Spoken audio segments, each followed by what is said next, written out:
नमस्कार दोस्तों and welcome to जी चिल्स।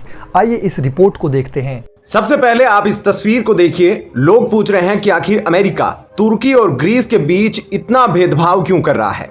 $8 बिलियन में 40 F-35 जबकि $23 बिलियन में 40 F-16। आखिर ऐसा क्यों?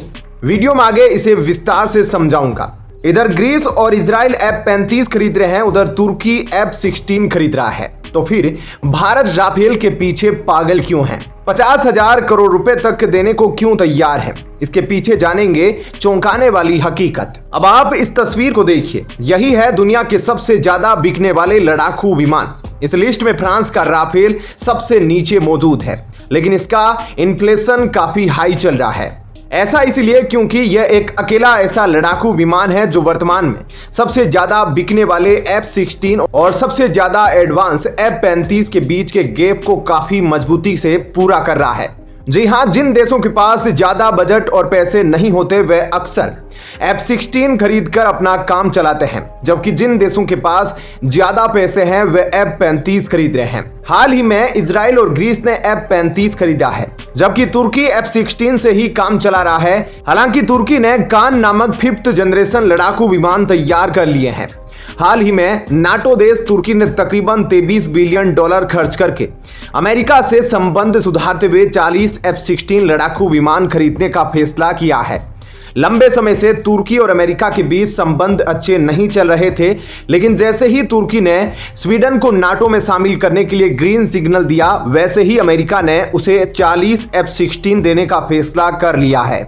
इसी के साथ अमेरिका ने तुर्की के दुश्मन ग्रीस को भी तकरीबन $8.6 बिलियन में 40 F-35 लड़ाकू विमान देने का फैसला किया है। आप सभी सोच रहे होंगे कि 40 F-35 लड़ाकू विमान खरीदने के लिए ग्रीस द्वारा मात्र $8 बिलियन खर्च किए गए, जबकि वहीं 40 F-16 लड़ाकू विमान खरीदने के लिए तुर्की को $23 बिलियन खर्च क्यों करने पड़े हैं। तो देखिए, तुर्की के इस पैकेज में उसके पुराने 79 F-16 लड़ाकू विमानों को मॉडर्नाइज करना है, उनका टेक्निकल अपग्रेडेशन भी होगा। अब आप समझ गए होंगे कि आखिर तुर्की ने ग्रीस के मुकाबले तकरीबन 4 गुना ज्यादा पैसे खर्च क्यों किए हैं। फाइटर जेट के मामले में अमेरिका बादशाह क्यों है? अमेरिका के फाइटर जेट्स में सबसे अत्याधुनिक तकनीक का इस्तेमाल होता है। F-22 Raptor, F-35 lightning second जैसे विमान अद्वितीय तकनीकी विशेषताओं से लैस है। यह विमान स्टेल्थ टेक्नोलॉजी, अत्याधुनिक एवियोनिक्स और बेहतरीन वेपन सिस्टम से सुसज्जित है, जबकि वहीं अमेरिका का F-16 फाइटिंग फॉल्कन कम बजट और मल्टी रोल कैपेबिलिटी के कारण दुनिया भर में खूब बिकता है। बिकने के मामले में इसका कोई कंपटीशन नहीं है। जैसे मारुति सुजुकी भारत में सबसे ज्यादा कार बेचती है, ठीक उसी प्रकार यह लड़ाकू विमान पूरे एविएशन सेक्टर में 1970 के दशक से ही छाया हुआ है। F-16 ने विभिन्न युद्ध अभियानों और सैन्य मिशनों में अपनी श्रेष्ठता साबित की है। बहुदेशीय क्षमताएं, उन्नत तकनीक, किफायती लागत और विश्वसनीयता के कारण F-16 का उपयोग 25 से अधिक देशों द्वारा किया जाता है। दुनिया में कहीं भी युद्ध या कॉन्फ्लिक्ट चल रहा हो तो उसमें अमेरिका इन्वॉल्व ना हो, ऐसा हो ही नहीं सकता। वहां पहुंचकर अमेरिका तुरंत अपने हितों के अनुसार ज्यादा पैसे वाले देश के साथ मिलिट्री अलायंस बनाता है। इसलिए इन सभी युद्ध और कॉन्फ्लिक्ट में अमेरिकी हथियार बेहद रणनीतिक तरीके से टेस्ट और ट्राई किए जाते हैं, और फिर युद्ध का मैदान अमेरिकी हथियारों के लिए एक्सपेरिमेंट ग्राउंड बन जाता है। युद्ध में सफल हुए अमेरिकी हथियारों का डिमांड दुनिया भर में बढ़ने लगता है। जिस प्रकार मारुति सुजुकी ने पूरे भारत में 5000 से ज्यादा सपोर्ट नेटवर्क यानी कि सर्विस सेंटर खोले हुए हैं, ठीक उसी प्रकार अमेरिकी लड़ाकू विमान के बिकने के पीछे ये 10 महत्वपूर्ण कारण हैं। Extensive support network, international recognition, military alliance, all weather performance, quality and reliability, latest technology and innovation, maintenance, training, logistics and technical assistance.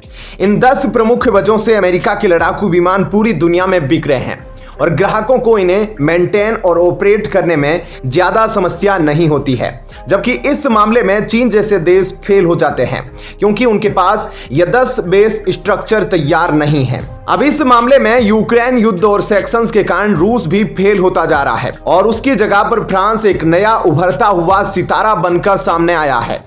इस वक्त F-16 और F-35 जैसे लड़ाकू विमानों की दुनिया में धूम मची हुई है। तो फिर ऐसे में भारत इतने महंगे राफेल के पीछे क्यों पागल है? क्या इजराइल बेवकूफ है जो बेहद सस्ते रेट पर अमेरिका का F-35 खरीद रहा है? क्या तुर्की भी बेवकूफ है जो अमेरिका का F-16 खरीद रहा है?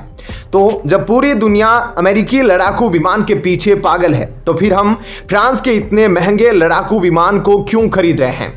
तो देखिए, भारत हमेशा अपनी रक्षा खरीद में स्ट्रेटेजिक ऑटोनॉमी और स्वतंत्रता की पॉलिसी का पालन करता है। फ्रांस से हथियार खरीदने में पॉलिटिकल सैंक्शंस की संभावना कम होती है। फ्रांस भारत को अपने हथियारों का उपयोग करने और स्वतंत्र रूप से निर्णय लेने की अनुमति देता है, जबकि अमेरिका के साथ कई बार सख्त शर्तें और प्रतिबंध जुड़े होते हैं।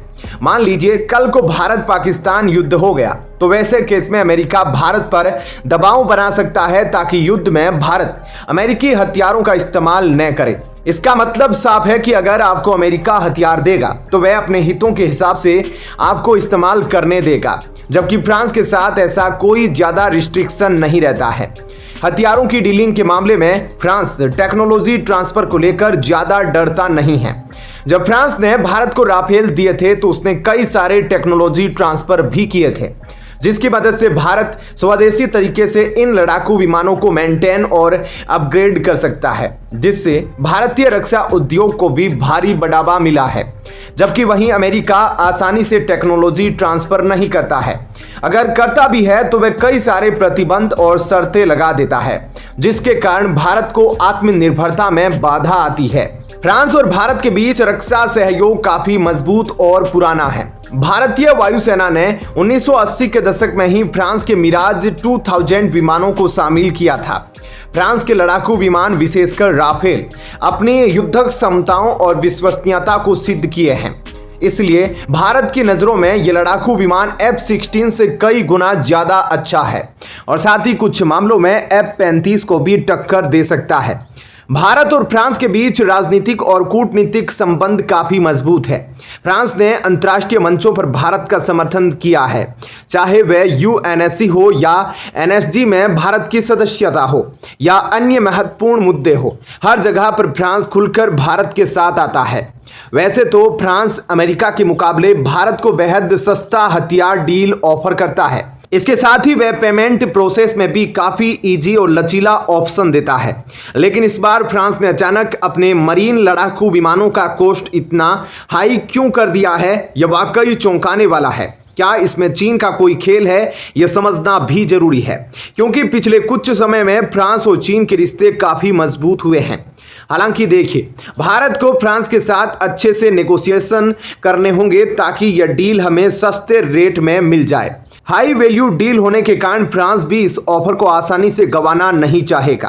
साथ ही वह भारत के स्वदेशी एमका लड़ाकू विमान के लिए इंजन टेक्नोलॉजी ट्रांसफर पर भी रेडी हो गया है। फ्रांस का Dassault aviation super Rafale F-5 लड़ाकू विमान बना रहा है। यह लड़ाकू विमान स्टील्थ तकनीक से लैस होने के अलावा हाइपरसोनिक मिसाइलों को भी फायर कर सकेगा। इसका मुख्य मुकाबला F-35 से होगा। इसका मकसद दुनिया में बिक्री के मामले में अमेरिका के F-35 को पछाड़ना है और हो सकता है कि भविष्य में भारत सुपर राफेल को खरीदने का मन बनाएगा, क्योंकि एमका बनकर तैयार होने में अभी लंबे समय का इंतजार बाकी है। हालांकि सुपर राफेल भी 2030 तक बनकर तैयार होगा। और मैं आपको बता दूं कि हाल ही में F-35 के क्रैश होने की खबरें बढ़ी है, इसलिए भारत को सुपर राफेल पर ही नजर बनाकर रखनी होगी। दोस्तों, इस वीडियो में फिलहाल इतना ही। इसी तरह की डेली वीडियो कंटिन्यू रखने के लिए हमें आपके सपोर्ट की ज़रूरत है। कृपया इस वीडियो को ज़्यादा से ज़्यादा शेयर करें और उम्मीद करते हैं कि आप इस वीडियो पर कम से कम 500 लाइक देंगे। आप देख रहे थे जी चिल्स, जल्द पूरे होंगे आपके विल्स। धन्यवाद।